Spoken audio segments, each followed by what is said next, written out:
Ma'am क्या शिकायतें थी और क्या आपने मांग की है, क्या आश्वासन मिला? माइक नीचे करना है। देखिए, भारतीय जनता पार्टी ने पूरी दिल्ली में कई आपत्तिजनक पोस्टर लगाए हैं। यहाँ तक कि कुछ पोस्टर्स में उन्होंने दिल्ली के मुख्यमंत्री अरविंद केजरीवाल जी की फोटो तक का उपयोग किया। हमने, हमारी लीगल टीम ने 6 दिन पहले इन आपत्तिजनक होर्डिंग्स की शिकायत करी और आज हम सीईओ दिल्ली से मिलके आए हैं। ये हमारे लिए बहुत चिंता का विषय है कि 6 दिन बीत गए हैं लेकिन अभी तक भारतीय जनता पार्टी के आपत्तिजनक होर्डिंग्स पे, पोस्टर्स पर कोई एक्शन नहीं हुआ। ये इसलिए भी चिंता का विषय है क्योंकि आज के दिन जो चुनाव हो रहा है, जो लोकसभा चुनाव हो रहा है, उसमें लेवल प्लेइंग फील्ड पर बहुत सवाल उठ रहे हैं। नंबर 1, इस देश के इतिहास में पहली बार हुआ है कि चुनाव की घोषणा के बाद एक सिटिंग मुख्यमंत्री, एक राष्ट्रीय पार्टी के राष्ट्रीय कन्वीनर को गिरफ्तार कर लिया गया है। ये इस देश के इतिहास में पहली बार हुआ है कि एक ऑपोजिशन पार्टी, एक प्रमुख ऑपोजिशन पार्टी के बैंक अकाउंट को फ्रीज कर दिया गया है।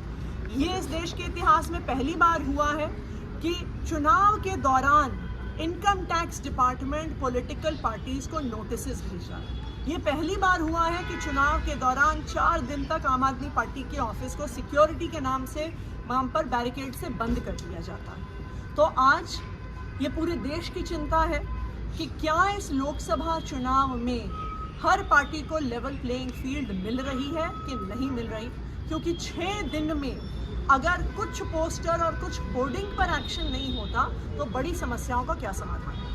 मैम जैसा कि आपने बताया कि 6 दिन में नहीं हुआ है और आगे भी ऐसा नहीं होता है, तो आप क्या कदम उठाने वाले हैं? देखिए, आज हम सीईओ दिल्ली से हम मिले हैं। पंकज गुप्ता जी जो हमारी पार्टी के नेशनल सेक्रेटरी हैं, हमारी लीगल टीम के सदस्य और मैं, और हमें आश्वस्त किया गया है कि एक्शन होगा। लेकिन अगर फिर भी नहीं होता है तो फिर हम इलेक्शन कमीशन ऑफ इंडिया से टाइम मांगेंगे। ये भी हमारे लिए चिंता का विषय है कि इलेक्शन कमीशन ऑफ इंडिया आजकल टाइम भी नहीं देता है विपक्षी पार्टियों को। तो ये जो लोकसभा का चुनाव है, ये बहुत दुखद कारणों के लिए, बहुत गलत कारणों के लिए एक ऐतिहासिक चुनाव बन रहा है।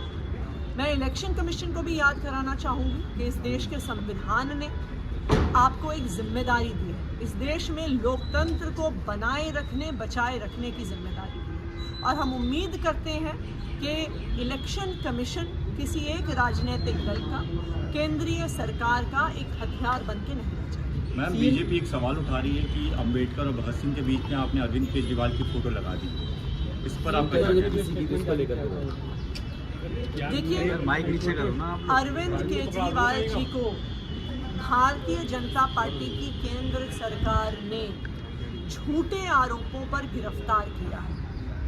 आज अरविंद केजरीवाल भारतीय जनता पार्टी की तानाशाही के खिलाफ जो संघर्ष चल रहा है, उस संघर्ष के प्रतीक है। इसलिए अरविंद केजरीवाल जी की जो फोटो है, चाहे हमारा पार्टी ऑफिस हो, चाहे हमारा कार्यालय हो, उनकी फोटो इस बात का प्रमाण है, इस बात को याद दिलाने के लिए है कि जो आज संघर्ष चल रहा है भारतीय जनता पार्टी के खिलाफ, ये स्वतंत्रता संग्राम से कम नहीं है।